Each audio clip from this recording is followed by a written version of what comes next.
Oi, Sanji!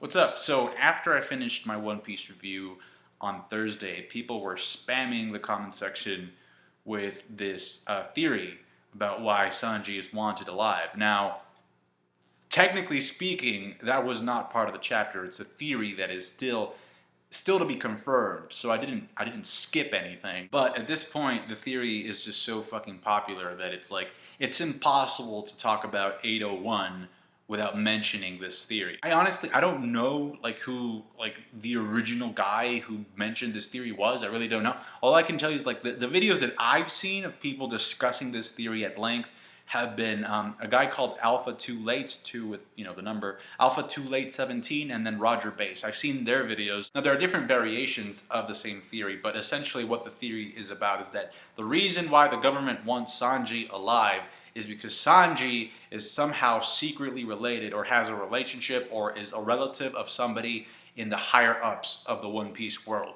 The upper class, there is some connection between Sanji and somebody up in Marijoa, one of the Gorosei, maybe some of the people who are in charge of the kingdoms, the kingdom leaders, royalty. That's the point. According to the theory, Sanji is somehow connected to somebody of political authority, very, very high up in the One Piece world. Personally, what I think about this theory, I think the probabilities of it being true are very, very high. I would say they're about 88% at this point, but that still leaves 12% chance for it not being true. But I do think there's significant amount of evidence to support it in some way, shape, or form. Let's put it this way, I will be really surprised if Oda comes up with something that is different and also better than this, although it's Oda. So I've done my research, and the first hint that we get to this sort of connection is the fact that Sanji's nickname in Alabasta, the nickname that he picks for himself, is Mr. Prince. I'll leave some links to what I'm talking about in the description down below in case you want to see some manga panels and stuff. Second thing is that in Jaya, alright, there's this part where they're talking about Nolan the Liar. And there, Sanji suddenly discloses the fact that he was born not in the East Blue like most of the first crew members, but in the North Blue. Now, if you read the scene where he says that, he doesn't stay on topic after he says, oh, by the way, I'm from the North Blue. No, he just immediately tries to change the subject after he reveals that. And we know for a fact that there is a kingdom that is part of the North Blue called Livneal. Another thing that I've always found a little bit weird is how in the fuck did Sanji all of a sudden know about the Old Blue? Is that a story that people tell each other out in the ocean? Oh, let me tell you the myth about the Old Blue. That sounds like a very... To me, that sounds like really weird information that a little kid would know so much about this sea that's supposed to be part of the One Piece mythos. When I think Nami, who's one of the best, if not the best navigator, doesn't know much about it. It's just really weird. To me, it feels like the Old Blue is something that you would need to read out of a book from a Tenryuubito library or some shit. Another thing is that Sanji is blonde. And I know that correlation does not equal causation, but Sabo, Doflamingo, and Rocinante are all blonde, and they have been connected to nobility. So that's just something to keep in mind. Also, in the Sanji flashback, alright, initially, when he's a cook, a little boy cook assistant on that ship, Sanji has no problem throwing away the leftovers. He's like, this is disgusting. We should just throw this away. I don't want to touch that food from strangers. That's just gross. You guys are gross. Just throw it away. That is a conduct, and that's a behavior typical of somebody who comes from royalty. Of course, later on he learns to appreciate food a lot more because he's about to die from starvation. But that was the turning point for his character. Two more things that support the theory is that in Jaya, I believe, when they're scuba diving and shit, he actually picks up a portrait of a woman and stares at it, and we don't get any type of clarification from that. And the woman in the picture looks like she's kind of like royalty, or at least from the higher class.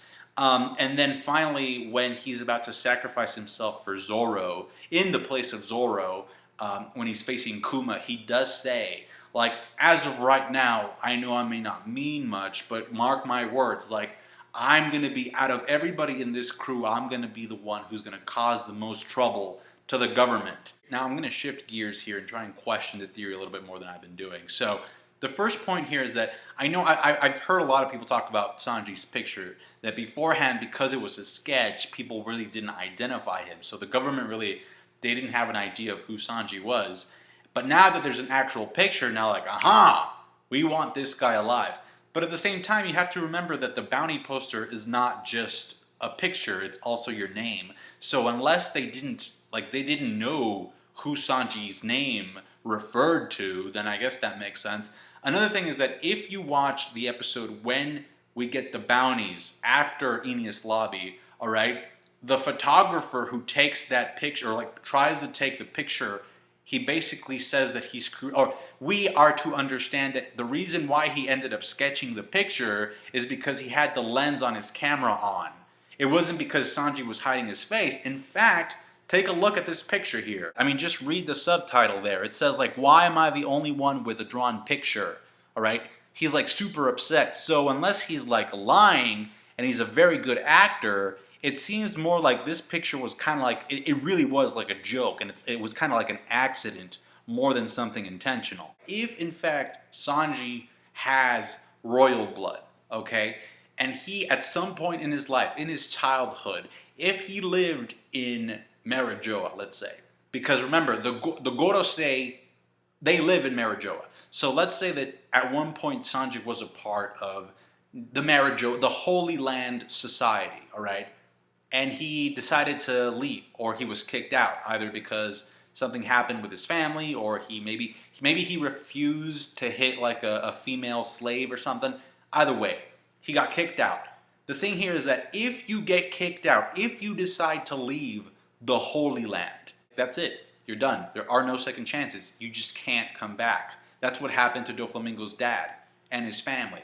You're essentially dead to them if you decide to leave. The only reason Doflamingo was able to bargain with these guys was because he had some information, some secret information that they didn't want to get out. The only way I see this being some type of an exception for Sanji is if like he was able to escape without them knowing that he escaped, which is a little bit stupid. If he was kidnapped, if there was some type of mistake and he was sent away, or if he is related to somebody who's really, really influential and has enormous amount of power, so much so that he can just say, well, fuck, I just do whatever I want.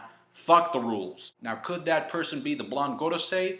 Yeah, possibly. I also went back to Sabori Archipelago and I noticed how, look at how one of the bodyguards for the Celestial Dragons is dressed like. I thought it was a weird coincidence. Now, personally, despite any evidence for or against the theory, like the reason why I support the theory mainly is because of what it does for the story. And let's face it, the characters of Sanji, Nami, Chopper, and Brook are severely underdeveloped when we compare them to the rest of the crew.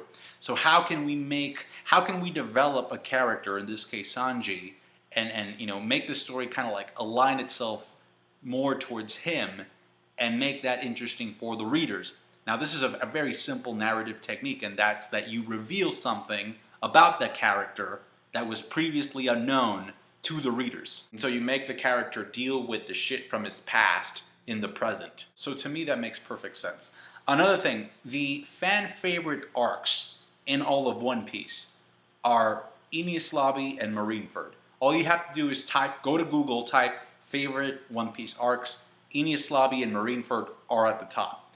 What's interesting about these two arcs is that both of them are rescue mission arcs. Could it be possible that in the future we will get a Marijoa Sanji rescue arc? Now, that doesn't mean that Sanji necessarily has to be taken in by force. He can choose to go along with them, because remember, Robin was kind of blackmailed into going with CP9 because they said, hey, if you don't come with us, we're gonna kill your crew. The beautiful thing about Sanji only being wanted alive is that it can work as a plot device too, because that automatically increases the amount of danger that Sanji can come up against and still walk away from. Because, so, just think about this. If he could be brought up against a Yonko, and the Yonko could look at him and be like, okay, like I can kill you right now, but I kind of want the reward on your bounty, so I'm not going to kill you since they only want you alive. Everybody else, they can be fucking killed on the spot. You see how that changes things in a way? It kind of gives them like this invisible cloak of protection, or like, not invulnerability because they can still like fuck him up, but you know what I mean. Anyway, that's it for me. Please make sure to like the video if you did. I appreciate that. Subscribe to my channel if you haven't. Comment, tell me your thoughts. I'm really curious to see what you guys think about all this. Thanks, guys. Take care.